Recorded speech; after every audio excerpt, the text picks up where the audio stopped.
Hello, good morning. આપણે કેટલાક વિધેયના આલેખ એની વાત એ સમજવાની છે આજે. Just a minute please.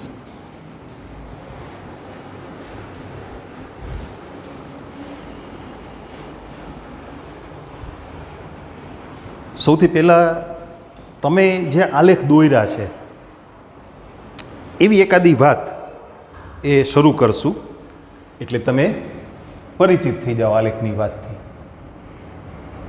પહેલું, f from r to r, f of x equal to 2x + 1. તમે જે વખતે આલેખ દોરતા હતા ને એ વખતે આ રીતે નહોતું અપાતું, વિધેયની ભાષામાં નહીં, કારણ કે તમે વિધેય નહોતા ભણ્યા ને, એટલે તમને આવું સુરેખ સમીકરણ આપતા હતા રેખાનું. પછી તમે એમાંથી વાયને કરતા બનાવો. આ વાય એટલે આપણે એને એફએક્સ કહીએ છીએ, કોઈ પણ સંખ્યા એક્સનું વિધેય દ્વારા પ્રતિબિંબ, એટલે વ્યાપક રીતે વાય. એટલે તમે આવું કોષ્ટક બનાવતા હતા, એક્સ અને અહીંયા વાય. એના બદલે આપણે શું ફેર કરશું, અહીંયા વાયને બદલે શું મૂકશું, Y equal to FX. Y લખશું, તમે વાયથી પરિચિત છો, વાય લખશું, વાય લખાય, એક્સનું પ્રતિબિંબ વાય છે એવું ધારી શકાય, બરાબર. તો એના માટેનું જરૂરી કોષ્ટક આપણે બનાવીએ. એક્સની કિંમતો મોટાભાગે તમારી પસંદગી આવી રહેતી હતી, -3, -2, -1, 0, 1, 2 and 3. એને અનુરૂપ વાય એટલે કે એફ ઓફ એક્સના મૂલ્યો તમે અહીંયા -3 મૂકો, -6 + 1 એટલે -5, અહીંયા -2 મૂકો, શું મળશે, -3, -1 મૂકો, -1, 0 મૂકો, 1 મૂકો, 3, 5 અને 7.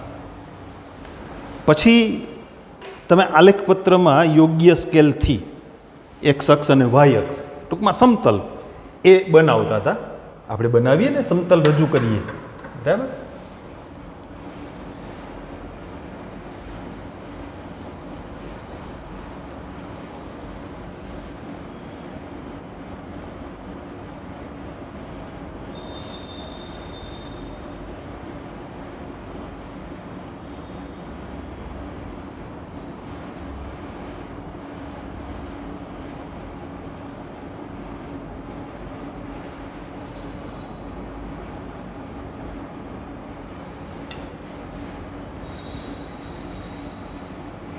-5, -4, -3, -2. ઓહો, ભૂલ થઈ ગઈ ને, ગંભીર ભૂલ થઈ ગઈ હે ને, સોરી.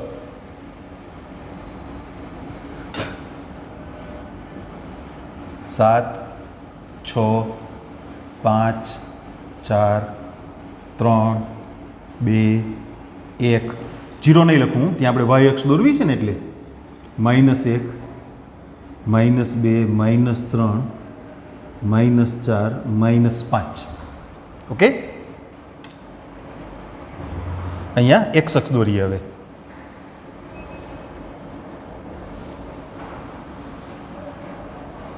ત્યાં પણ યોગ્ય સ્કેલથી આ કિંમતો રજૂ કરશું, 1, 2, 3, 4 વગેરે. -1, -2, -3, -4 વગેરે. આ છે તમારી એક્સ અક્ષની ધન દિશા, 1, 2, 3, 4. આ છે એક્સ અક્ષની ઋણ દિશા, -1, -2, -3, 4 વગેરે. અને અહીંયા છે ઉગમ બિંદુ O. આ વાય અક્ષની ધન દિશા. અહીંયા તમારે એરો કરવો હોય તો કરો, રહી જાય તો ચિંતા નહીં, ધન દિશા બતાવી દેજો, એ જરૂરી છે. હવે તમે શું કરતા હતા, 7 બિંદુઓ મૂકતા હતા ને, આપણે 7 બિંદુ નહીં મૂકીએ, જરૂર નથી. પહેલું અને છેલ્લું 2 બિંદુ મૂકી દઈએ અને પછી જોડી દઈએ. તમે એક આવી પૂર્વધારણા શીખ્યા છો સમતલમાં અનન્ય રેખા નિશ્ચિત કરવા માટે બે ભિન્ન બિંદુઓની જરૂર પડે, બરાબર ને? ઓછામાં ઓછા બે ભિન્ન બિંદુઓ હોવા જોઈએ અને બે ભિન્ન બિંદુઓમાંથી પસાર થતી અનન્ય રેખા દોરી શકાય. તો પછી આપણે બધા બિંદુઓ હમણાં નહીં રજૂ કરીએ. પછી શું થતું હતું ખબર છે? તમે બધા બિંદુઓ મૂકી દઈને પછી જોડો ને ફૂટપટ્ટીથી, તો અમુક બિંદુઓ છે ને એ પાછા એ રેખા ઉપર ના આવતા હોય, હે ને? પછી ને તાપલી મારીને આમ લેવલ કરવું પડે. આમ ખસ થોડોક, આ બાજુથી આમ થોડોક ખસી જા. આપણે એવું નથી કરવું. આપણે પહેલું ને છેલ્લું બિંદુ મૂકીને પછી બાકીના બિંદુઓને એની ઉપર મૂકી દેશું રેખા પર. એટલે શું છે, ટાપલી મારીને ખસેડવા ના પડે. ચેક રબર લઈ ઇરેસર લઈને તમે એને ઇરેસ કરો અને પાછું રેખા પર મૂકો, અને એ કાંઈ ન કરવું પડે. -3 અને -5 એક બિંદુ અહીંયા મળ્યું, બરાબર છે? આપણે એવું લાગે તો આમ ફૂટપટ્ટીથી એ અહીં મૂકી દઈએ ફૂટપટ્ટી. ઓકે, -3 -5 એટલે લગભગ અહીંયા છે, એ અહીં. અને સૌથી છેલ્લે છે 3 7 3 7 લગભગ અહીંયા છે. હવે એ બે બિંદુઓને જોડી લ્યો, પછી બાકીના બિંદુઓ છે ને એ એના ઉપર તમે ગોઠવી દેજો, બરાબર છે?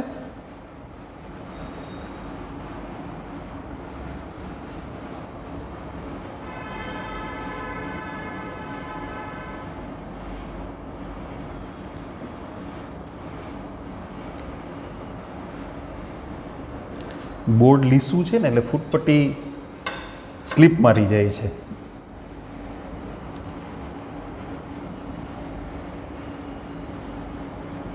Okay, done.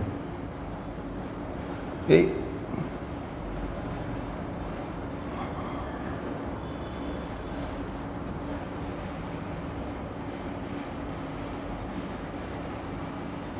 આમ અનંત સુધી, આમ પણ અનંત સુધી.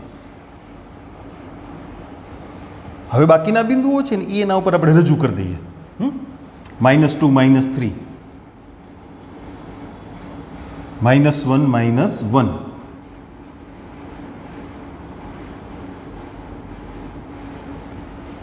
0 1 પછી 1 3 2 5 અને 3 7 થઈ ગયું. આ તમારો જાણીતો આલેખ જે તમે દોર્યા છે, અત્યાર સુધી દોર્યા છે. હવે આપણે આપણી કંઈક નવી વાત એ શરૂ કરીએ. યાદ આવી ગયું ને? બરાબર. આને દોરજો તમારી રીતે, તમે પાછા ટ્રાય કરજો. અને સ્વાધ્યાયના દાખલા હશે ને, એમ તો ટેક્સ્ટ બુકના ગણશું, તમને હોમવર્ક આપ્યું હશે એ તમે જોજો.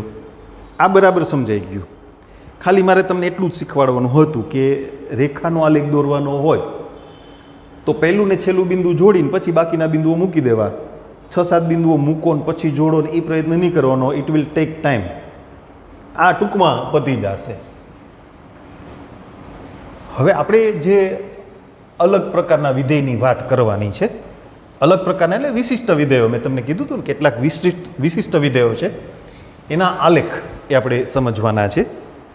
એમાં સૌથી પહેલું છે માનાંક વિધેય, એટલે આપણો બીજો આલેખ થયો. આ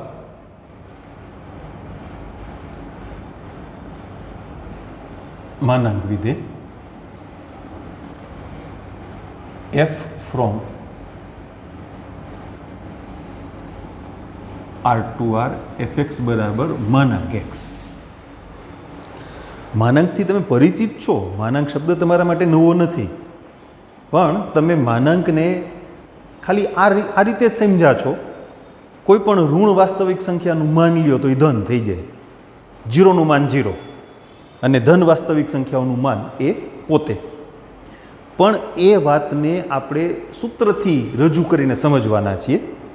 માનાંક એક્સનું મૂલ્ય, માનાંક એક્સ એનું મૂલ્ય એ એક્સ કહેવાય જો એક્સની કિંમત 0 કે તેથી મોટી હોય. 0 કે તેથી મોટી સંખ્યાનું માન એ પોતે. પણ જો એક્સની જગ્યાએ ઋણ સંખ્યા મૂકવામાં આવે, ધારો કે -2, તો તમે તો ઇઝીલી લખી નાખતા હતા અનુમાન કેટલું 2, પણ આપણે વ્યાપક વાત કરવી છે. -2 નહીં, કોઈ પણ ઋણ વાસ્તવિક સંખ્યા હોય તો શું કરવું?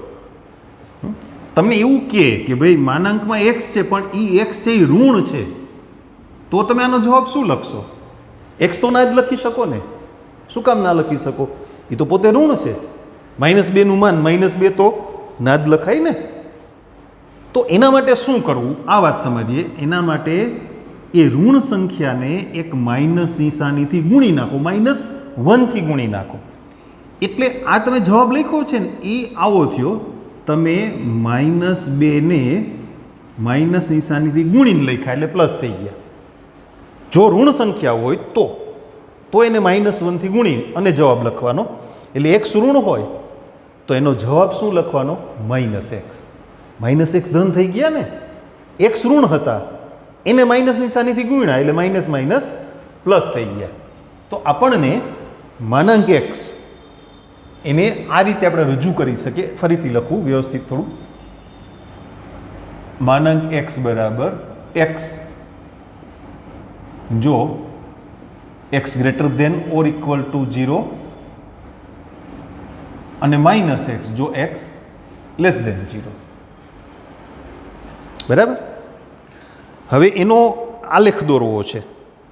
એટલે રૂટીન તમે જે રીતે 6-7 મૂલ્યો લેતા હતા, કોષ્ટક બનાવતા હતા, એવું કોષ્ટક જ બનાવશું. બરાબર.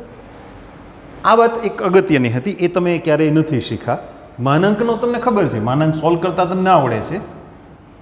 x અને y ઇક્વલ ટુ fx. ફરીથી આપણે -3, -2, -1, 0, 1, 2, 3 આ પ્રમાણે બિંદુઓ લેશું. -3 નું માન 3, -2 નું માન 2, -1 નું માન 1, 0 નું 0, 1 નું 1, 2 નું 2 અને 3 નું 3. હવે એનો આલેખ દોરવો છે તો એના માટે પહેલાં સમતલ તૈયાર કરી લઈએ. તમે જોઈ શકો છો વાયની કોઈ જ ઋણ કિંમત એ આપણી કોષ્ટકની વાતમાં આવેલી નથી.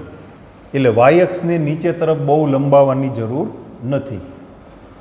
ખાલી એક પૂંછડું બતાવી દેજો અહીંયા. ઓકે, 4, 3, 2, 1 અને અહીંયા x અક્ષ, સોરી વાય અક્ષ.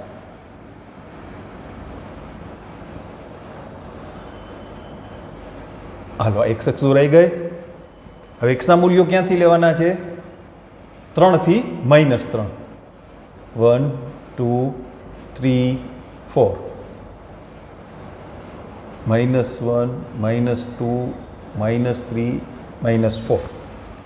Okay, done. વાય એક્સને નીચે પૂછડું કાંઈ લાંબુ કરવાની જરૂર નથી. શું કામ? એ વાયના કોઈ ઋણ મૂલ્યો આપણી પાસે નથી એટલે. 1, 2, 3, 4. -1, -2, -3, 4. અહીંયા 1, 2, 3, 4 અને ઓ ઉગમ બિંદુ -3, 3 એટલે એ બિંદુ ક્યાં આવશે? એ લગભગ અહીંયા. પછી ઉગમ બિંદુ 0, 0 અને 3, 3.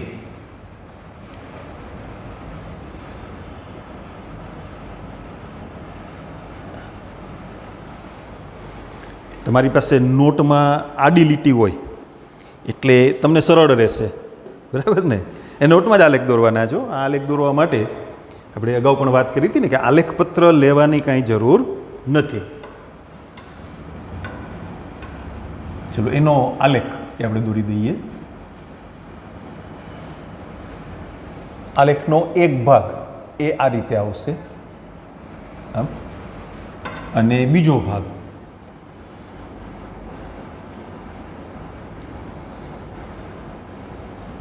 આ રીતે મળશે.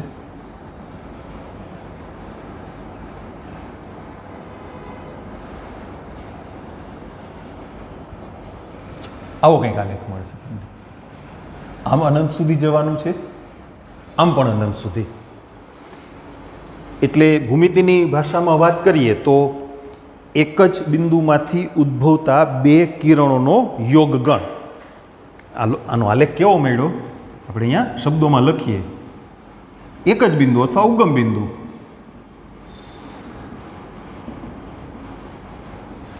એ કોણ? ઉગમ બિંદુ. ઉગમ બિંદુ શબ્દ જ વાપરીએ સીધો, કોઈ પણ બિંદુ નહીં.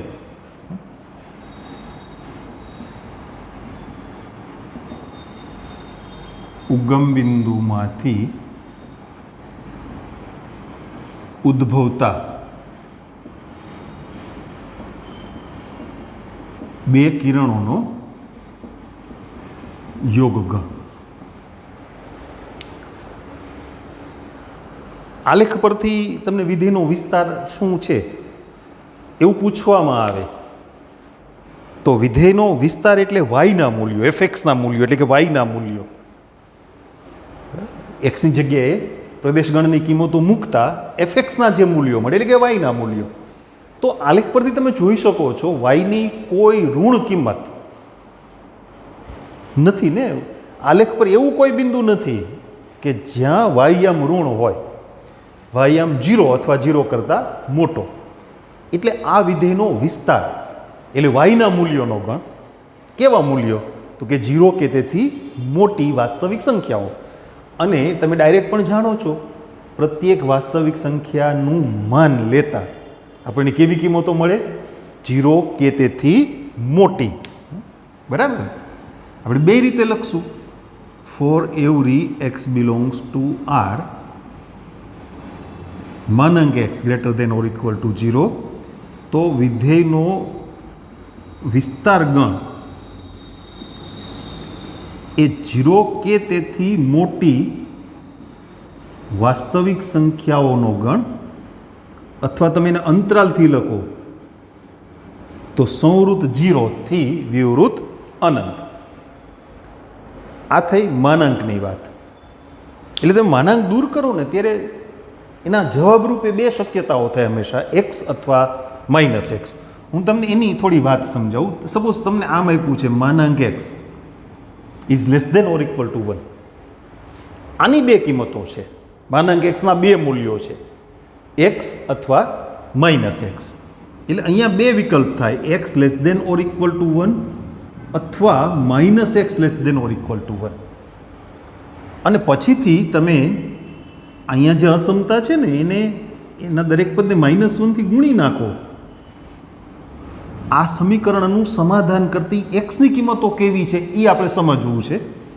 અહીંયા -x છે એટલે પ્લસ કરવા માટે બંને બાજુ -1 થી ગુણી નાખો. આપણે અગાઉ વાત થઈ છે ને, માઇનસ નિશાનીથી ગુણશો તો અસમતા બદલી જશે.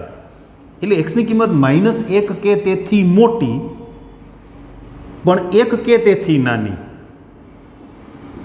ચાલો ગાડીના ડબ્બા જોડી દઈએ.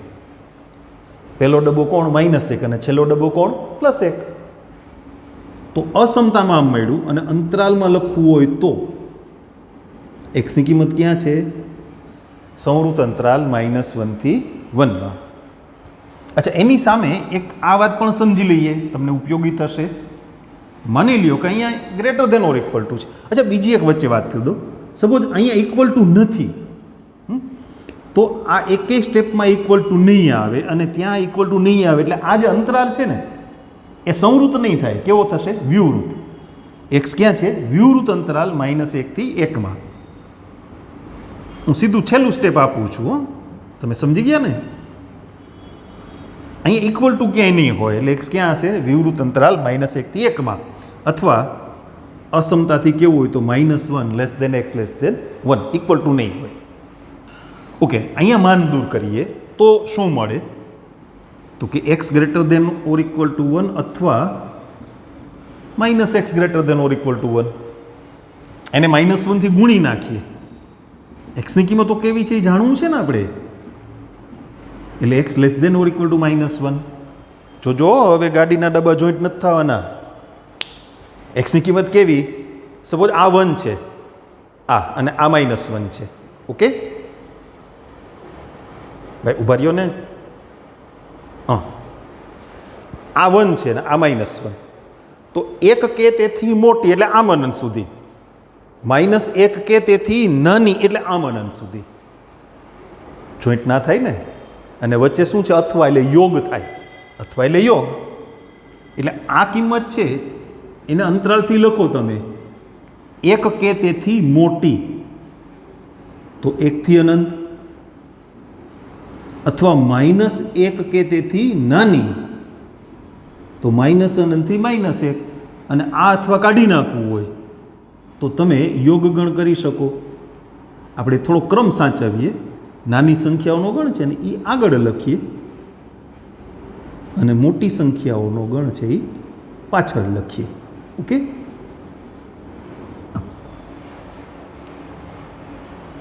જો આમાં ઇક્વલ ટુ ન હોય તો શું થાય?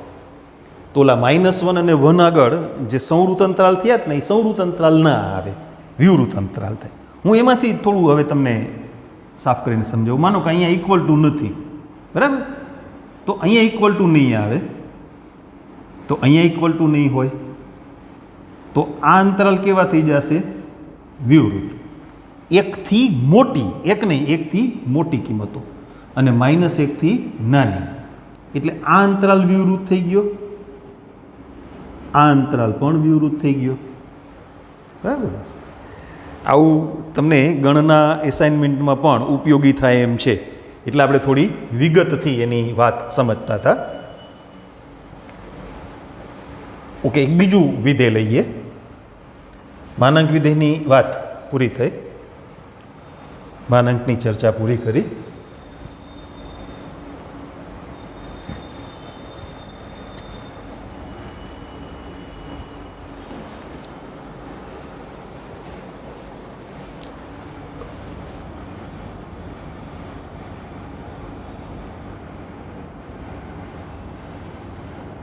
ચિહ્ન વિધેય, ચાઇના નહીં, ચિહ્ન, નિશાની તમે કહો છો ને, ચિહ્ન પ્લસ કે માઇનસ, હા એ ચિહ્ન વિધેય વ્યાખ્યાયિત કરી પેલા f from R to R, f of x equal to 1 જો x greater than 0, 0 જો x equal to 0 અને -1 જો x લેસ દેન 0. એટલે તમામ ધન વાસ્તવિક સંખ્યાઓનું પ્રતિબિંબ 1, 0નું પ્રતિબિંબ 0 અને તમામ ઋણ વાસ્તવિક સંખ્યાઓનું પ્રતિબિંબ -1. અચ્છા, આ વિધેયને આ રીતે પણ રજૂ કરી શકાય છે, એ પણ તમને અહીંયા રજૂ કરી અને પછી સમજાવું એવું કઈ રીતે થયું એમ. આને અલગ રીતે આમ પણ લખાય છે, માનાંક x અપોન x જો x નોટ ઇક્વલ ટુ 0 અને 0 જો x ઇક્વલ ટુ 0. સમજીએ, આ તો બરાબર છે ને, x બરાબર 0 ત્યારે વિધેયનું મૂલ્ય 0. આ વાત છે ને એ આ બેને ભેગી કરીને રજૂ કરી છે, કઈ રીતે એ સમજીએ. હવે જો x ધન હોય, x ગ્રેટર દેન 0, 0ની વાત તો જુદી પડી ગઈ ને, તો હવે આપણે 0 કરતાં મોટી સંખ્યાઓ અને 0 કરતાં નાની સંખ્યાઓ વિશે જ વિચારવાનું રહ્યું. જો x ધન હોય, હમણાં આપણે માનાંકની વાત પૂરી કરી, x ગ્રેટર દેન 0 હોય તો માનાંક x બરાબર શું થાય? x. છેદમાં તો કંઈ કરવાનું નથી, અંશમાંથી માન દૂર કર્યું, જવાબ 1. અને જો x લેસ દેન 0 હોય, x ઋણ હોય તો માનાંક x બરાબર શું લખ્યું હતું આપણે? -x. હવે જુઓ, જે x 0 કરતાં મોટા હોય ત્યારે 1 અને x 0 કરતાં નાના હોય ત્યારે -1. એટલે વિધેયને બે રીતે રજૂ કરી શકાય, સૂત્રનો ઉપયોગ કરીને, માનાંકની મદદથી અથવા ડાયરેક્ટ સંખ્યાઓ મૂકીને. હવે એનો આલેખ દોરવા માટે આપણે કોષ્ટક બનાવવાની જરૂર નહીં પડે. શું કામ નહીં પડે? તો અમને નહીં સમજાય, કાંઈ વાંધો નહીં, તમને સમજાય એવું કરીએ. ચાલો, કોષ્ટકથી ટેવાયેલા છો ને, આપણે કોષ્ટક બનાવીએ. ઓકે, રૂટીન આપણે -3, -2, -1, 0, 1, 2, 3 એમ જ કરશું, બરાબર છે. -3 -2 -1 0 1 2 અને 3 બધી જ ઋણ વાસ્તવિક સંખ્યાનું પ્રતિબિંબ કેટલું તો કે -1, 0નું પ્રતિબિંબ 0 અને બધી ધન વાસ્તવિક સંખ્યાનું પ્રતિબિંબ 1. ચાલો એને આલેખમાં આપણે રજૂ કરીએ.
ઓકે, સમતલ તૈયાર થઈ ગયું.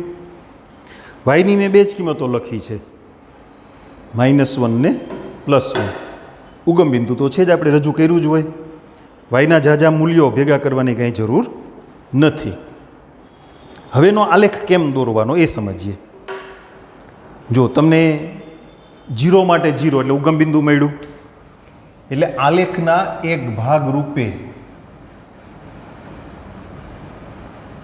આ એક બિંદુ મળ્યું. એક્સની કિંમત એ 0 કરતાં મોટી હોય ત્યારે એક્સ બરાબર, જો વાય અક્ષ પર પ્રત્યેક બિંદુનો એક્સયામ 0 હોય અને એક્સ અક્ષ પર પ્રત્યેક બિંદુનો વાયયામ 0 હોય. તમે જાણો છો. એટલે આ જ્યાં અહીં આપણે 1 મૂક્યું છે ને એ બિંદુનો એક્સયામ કેટલો છે? 0. પણ એક્સની કિંમત 0 હોય ત્યારે તો વાયનું મૂલ્ય 0 છે ને. એક્સની કિંમત 0 કરતાં મોટી હોય ત્યારે 1 છે. પછી એક્સ બરાબર 1 લ્યો તો 1, 2 લ્યો તો વાય બરાબર 1, 3 લ્યો તો વાય બરાબર 1. એટલે તમારો આલેખ અહીંયાથી આમ આડો કિરણ બનશે, અહીંથી આમ આ રીતે આવશે. બિંદુ નથી મૂકતો હું, તમારે મૂકવા હોય તો મૂકી શકો 1 1 2 1 3 1, પણ આઈ થિંક એ કાંઈ જરૂર નથી. પણ અગત્યની વાત એ છે, આ આલેખ આમાં અનંત સુધી ચાલશે, બધી ધન વાસ્તવિક સંખ્યાનું પ્રતિબિંબ 1 મળવાનું છે. પણ વાય અક્ષ પરનું જે બિંદુ છે ને 1 માટે, એ બિંદુનો સમાવેશ તમારા આલેખમાં નહીં થાય, કારણ કે ત્યાં એક્સની કિંમત કેવી છે? 0. એક્સ બરાબર 0 હોય ને ત્યારે તો વાય બરાબર 0 છે. એક્સની કિંમત 0 કરતાં મોટી હોય ત્યારે વાય બરાબર 1 મળે છે. એટલે તમારે એક્સ અક્ષ પર 0 પછી આગળ ચાલીને વિચારવાનું છે. એટલે આ બિંદુનો આલેખમાં સમાવેશ થતો નથી. એ કયું બિંદુ છે? 0 1. 0 1 બિંદુ તમારા કોષ્ટકમાં નથી. એક્સની કિંમત 0 કરતાં મોટી હોય એટલે વાય એક્સને ટચ નથી કરવાનું, એનાથી દૂર રહેવાનું છે. વાય એક્સને ટચ કરશો તો ત્યાં એક્સ કેવા થઈ જશે? 0. અને સેમ એ જ વસ્તુ બનવાની છે ઋણ સંખ્યાઓ માટે. એક્સની તમામ ઋણ કિંમતો માટે પ્રતિબિંબ કેટલું છે? -1. ઋણ કિંમતો માટે, 0 માટે નહીં. આ બિંદુ અહીંયા જે મૂક્યું છે -1 બતાવ્યા છે, ત્યાં એક્સયામ કેટલો છે? 0. પણ આપણી એક્સની કિંમત કેવી છે હવે? 0 કરતાં નાની, 0 નહીં. એટલે ત્યાંથી તમે જો બિંદુઓ મૂકશો તો -1 -1 -2 -1 -3 -1 આવા બિંદુઓ આવશે ને. અને એ બધાને જોડશો એટલે આવું એક કિરણ આમ અનંત સુધી જવાનું છે, એટલે કિરણ થયું ને. પણ આ બિંદુનો આલેખમાં સમાવેશ નહીં થાય, એટલે ત્યાં પોલું મીંડું કરશું. બરાબર? આમ અનંત સુધી, આમ પણ અનંત સુધી, અને આ એક બિંદુ. આલેખ 3 ભાગમાં વિભાજિત થયો. એક બિંદુ અને 2 કિરણો. अच्छा, એનો વિસ્તાર તમને પૂછવામાં આવે, આલેખ તો દોરાઈ ગયો, વિધેયનો વિસ્તાર શું?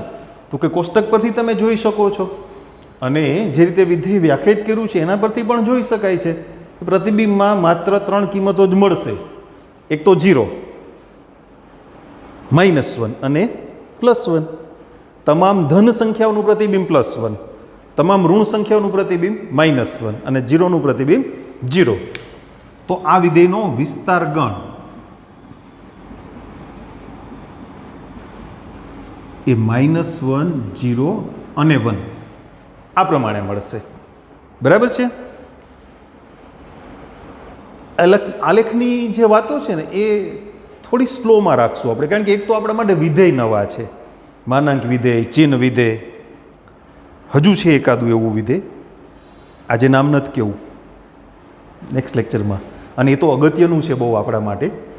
ઇવન 12મા ધોરણ સુધી એ બાબતોને તમારે ધ્યાનમાં રાખવાની છે. કેટલીક સૂત્રોની વાતો નવી એડ કરવાની થશે વિધેય પરથી. એટલે એની આપણે આવતીકાલે નેક્સ્ટ લેક્ચરમાં ચર્ચા કરશું. ઓકે?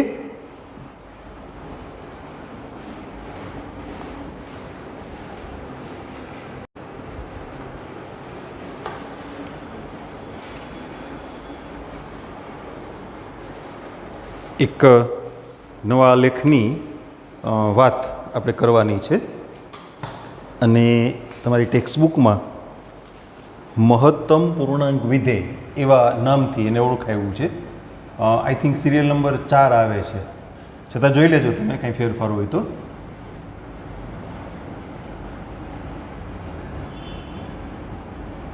મહત્તમ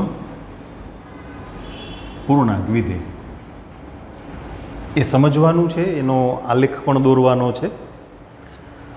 પેલા એ કેમ રજૂ થાય છે જોઈ લઈએ. આરથી આરનું વિધેય છે, અને fx બરાબર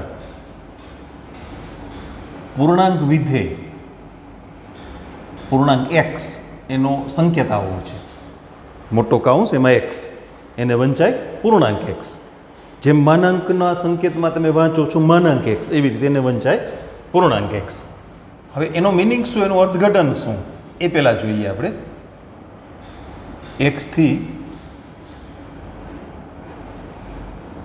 અધિક એટલે મોટો ન હોય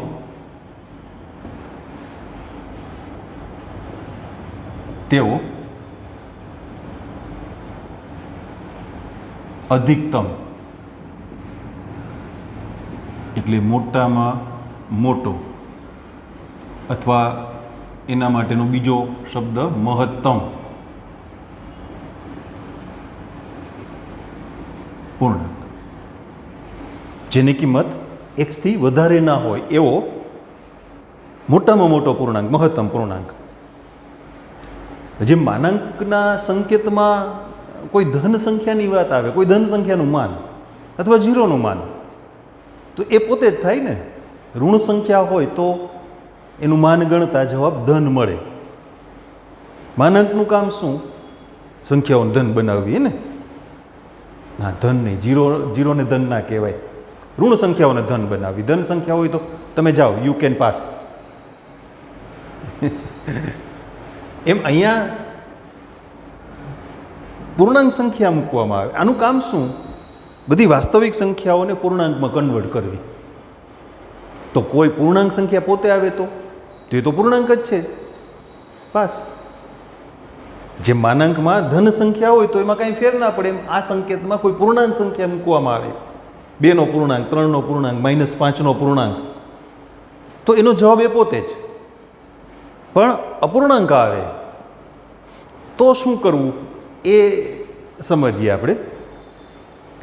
સંખ્યા રેખા પરથી આપણે એને સમજવાનો પ્રયત્ન કરીએ, એટલે એ થોડું ઇઝી રહેશે તમને.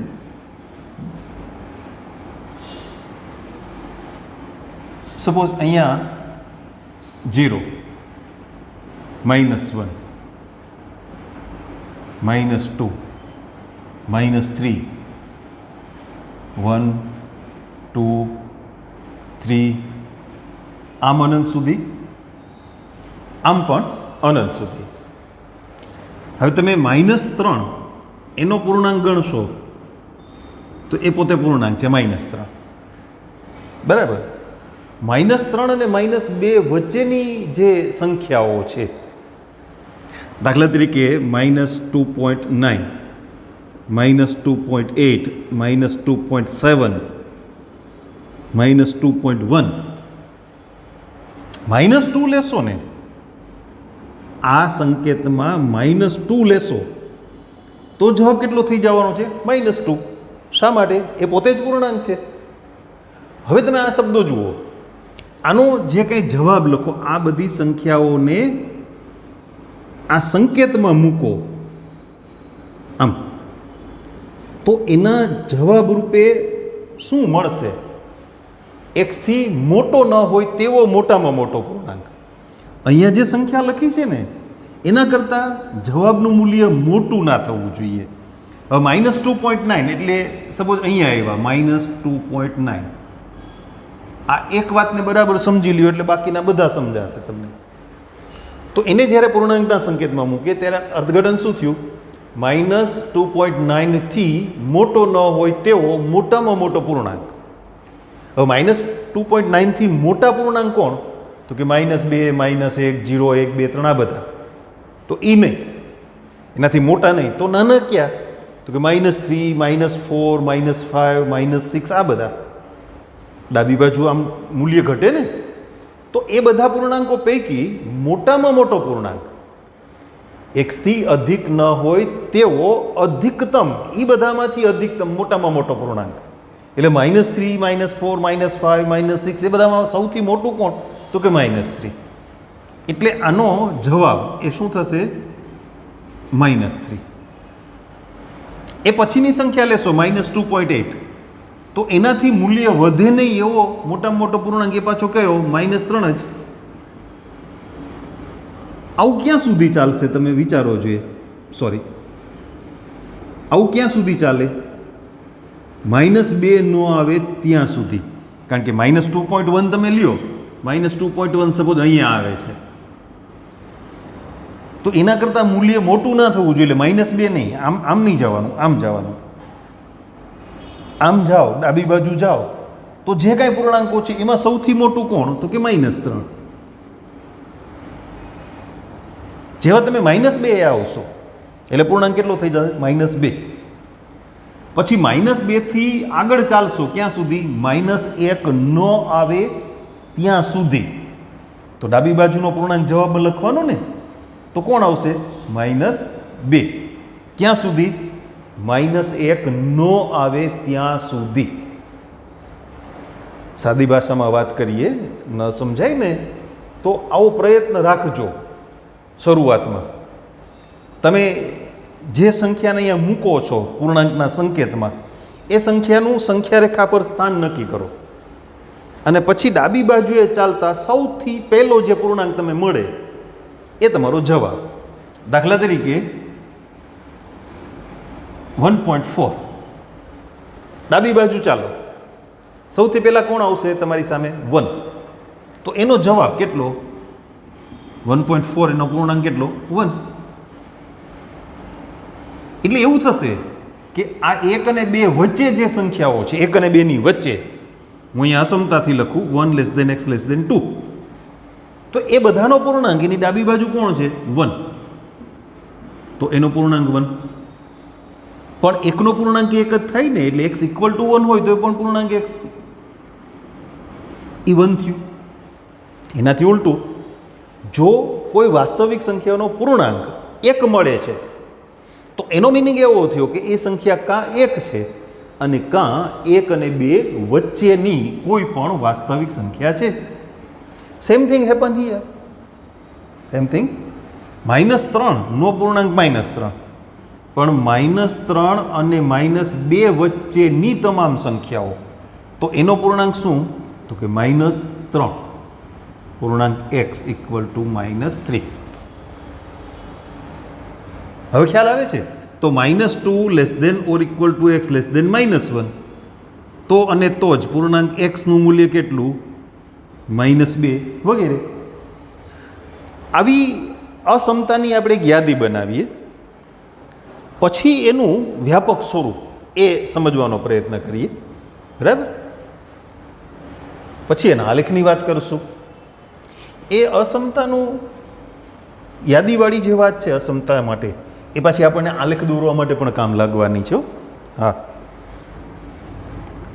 અનંતથી શરૂ કરીને, કારણ કે વાસ્તવિક સંખ્યાઓનો ગણ એ અનંત સુધી વિસ્તરેલો છે ને, એટલે -3 less than or equal to x less than -2. -3 નો પૂર્ણાંક -3, -3 અને -2 વચ્ચેની સંખ્યાઓનો પૂર્ણાંક એ પણ -3.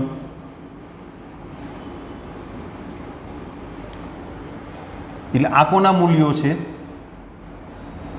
y એટલે કે f ઓફ x ના. આલેખ દોરવા માટે કોષ્ટક બનાવવું પડે ને. x ની કિંમતો અનુરૂપ y ના મૂલ્યો એટલે કે f(x) ના મૂલ્યો. પછી -2 is less than or equal to x less than -1. -2 નો પૂર્ણાંક કોણ? -2. -2 અને -1 વચ્ચેની સંખ્યાઓનો પૂર્ણાંક કોણ થશે? -2. આ રીતે આપણે થોડીક યાદી કરીએ, પછી એના આલેખની વાત એ સમજશું. પણ આ બે હંમેશા ક્રમિક પૂર્ણાંકો જ રહેશે. કેવા પૂર્ણાંકો? ક્રમિક. તમે 0 less than or equal to x less than 2 તો એનો પૂર્ણાંક ના શોધી શકો. બે ક્રમિક પૂર્ણાંકો વચ્ચેની સંખ્યાઓ માટે જ વાત કરવાની થાય.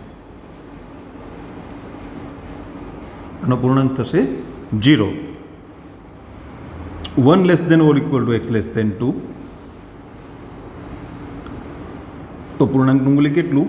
1. 2 less than or equal to x less than 3 તો અને તો જ પૂર્ણાંક x બરાબર 2. અને 3 less than or equal to x less than 4 તો અને તો જ પૂર્ણાંક x બરાબર 3. આવું અનંત સુધી ચાલશે. ઉપર તરફ અનંત સુધી, નીચે તરફ પણ અનંત સુધી. હવેનો આલેખ દોરવો છે. જો બીજા બધા આલેખ આપણે દોર્યા એના કરતાં આ વસ્તુ અલગ છે, ભિન્ન છે, એટલે જરા ધ્યાન આપજો. ચલો પહેલાં yx રજૂ કરી દઈએ.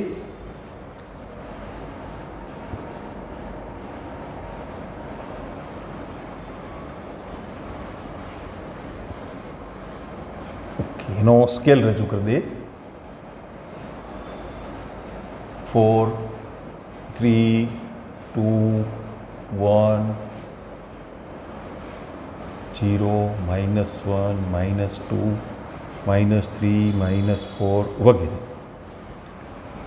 ઘણું. હાલો,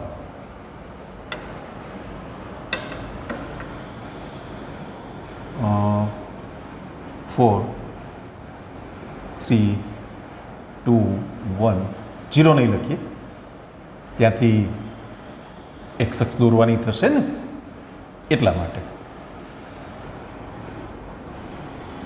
ઓકે, y અક્ષ.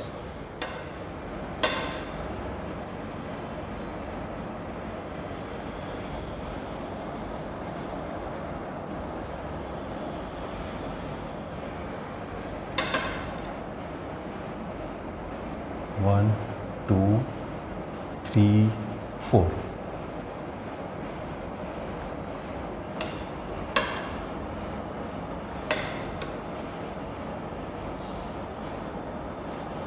-1 -2 -3 -4.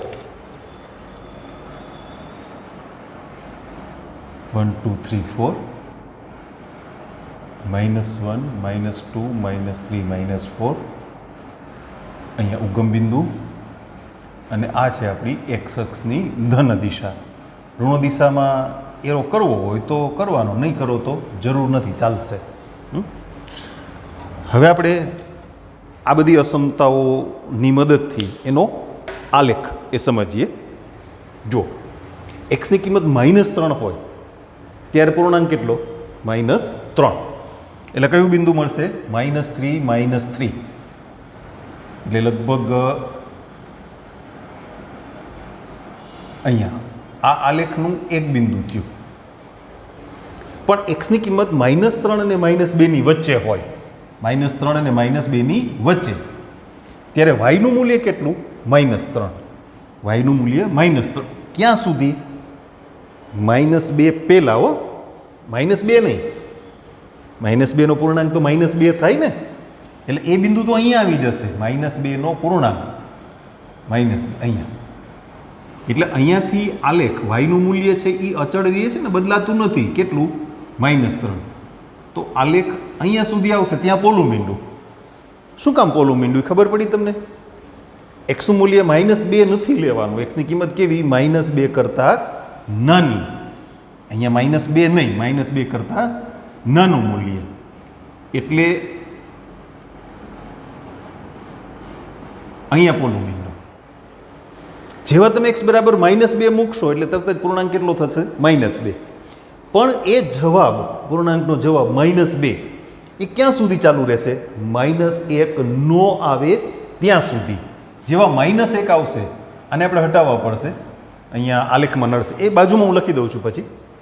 ઓકે, -1 નો પૂર્ણાંક -1 આવે એટલે એ બિંદુ અહીંયા આવી જશે, અહીંયા. તો આલેખ અહીંયા આમ પાછો એક અક્ષને સમાંતર ચાલશે. સોરી, ક્યાં સુધી? -1 ન આવે ત્યાં સુધી. -1 આવે એટલે પૂર્ણાંક પાછો -1 થઈ ગયો ને. પછી -1 અને 0 વચ્ચે એક્સની કિંમત -1 અને 0 વચ્ચે હોય ત્યાં સુધી વાયનું મૂલ્ય કેટલું? -1. એટલે તમારો આલેખ અહીંયાથી આમ એને સમાંતર ચાલશે. આ બિંદુ આલેખમાં નહીં આવે, નહીં આવે ને. એક્સ બરાબર 0 હોય ત્યારે તો વાય બરાબર 0 થઈ જાય ને, એટલે અહીંયા બિંદુ મળે 0 0, આ બિંદુ. હવે જો એક્સની કિંમત 0 અને 1 વચ્ચેની હોય તો પૂર્ણાંક કેટલો? 0. એક્સ બરાબર 0 તો વાય બરાબર 0. એક્સની કિંમત 0 અને 1ની વચ્ચે હોય તો પણ વાય બરાબર 0. વાય બરાબર 0 ક્યાં હોય? એક્સ અક્ષ પર. એટલે તમારો આલેખ અહીંયાથી આમ ચાલશે, પણ 1 ન આવે ત્યાં સુધી. કારણ કે જેવા તમે 1 લેશો એટલે પૂર્ણાંકનું મૂલ્ય કેટલું થઈ જશે? 1. એટલે એ બિંદુ પાછું અહીંયા આવી જશે, 1 1. હવે પાછું એક્સની કિંમત 1 અને 2ની વચ્ચે હોય ત્યાં સુધી પૂર્ણાંક 1 આવવાનો છે. એટલે વળી પાછો તમારો આલેખ એ અહીંયાથી આમ એક અક્ષને સમાંતર ચાલશે, 2 ન આવે ત્યાં સુધી. જેવા 2 આવશે કે તરત જ પૂર્ણાંક કેટલો થઈ જશે? 2. પછી વળી પાછા આમ આગળ ચાલશો, ક્યાં સુધી? 3 ન આવે ત્યાં સુધી. 3 આવશે એટલે પૂર્ણાંક કેટલો થઈ જશે? 3. 4 ન આવે ત્યાં સુધી. આમ અનંત સુધી, આમ પણ અનંત સુધી. આવો એનો આલેખ મળશે.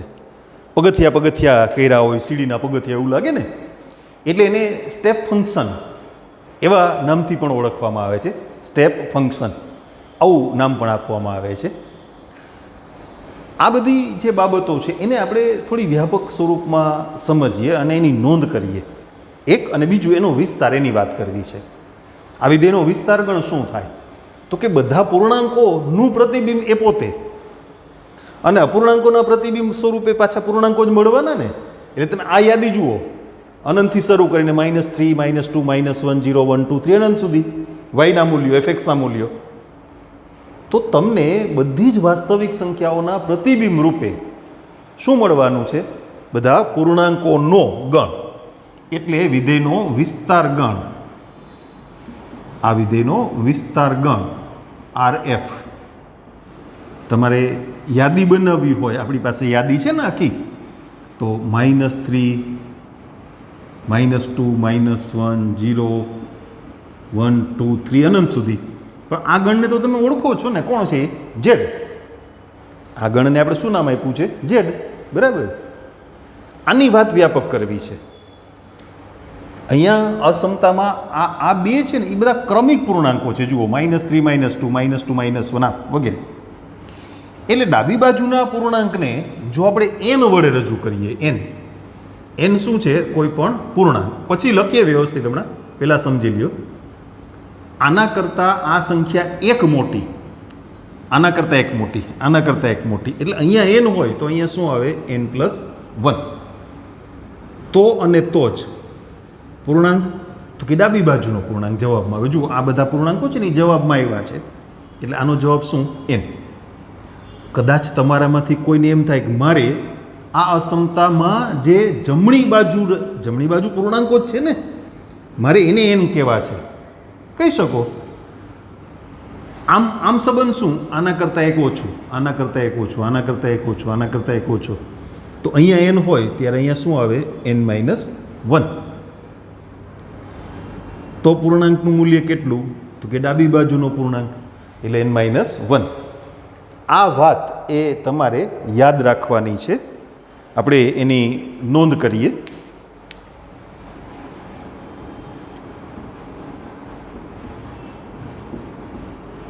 યાદ રાખો, x બિલોંગ્સ ટુ r અને n બિલોંગ્સ ટુ z માટે n less than or equal to x less than n+1, તો અને તો જ પૂર્ણાંક x બરાબર n અને n-1 less than or equal to x less than n.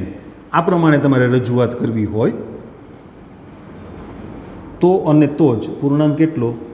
n-1. ડાબી બાજુનો પૂર્ણાંક જવાબમાં લખાય. બે ક્રમિક પૂર્ણાંકો વચ્ચે જે વાસ્તવિક સંખ્યાઓ છે એનો પૂર્ણાંક કોણ? તો કે ડાબી બાજુનો.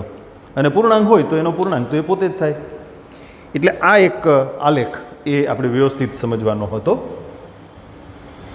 એટલે જે સ્ટાન્ડર્ડ જે વિધેયો છે, પ્રમાણિત વિધેયો બધા, એના આલેખની વાત પૂરી થઈ. કેટલાક બીજા વિધેયોની આપણે ચર્ચા કરવાની છે. એમાં સૌથી પહેલું એ છે તદેવ વિધેય, એટલે એની આપણે નેક્સ્ટ ટાઈમ વાત કરશું.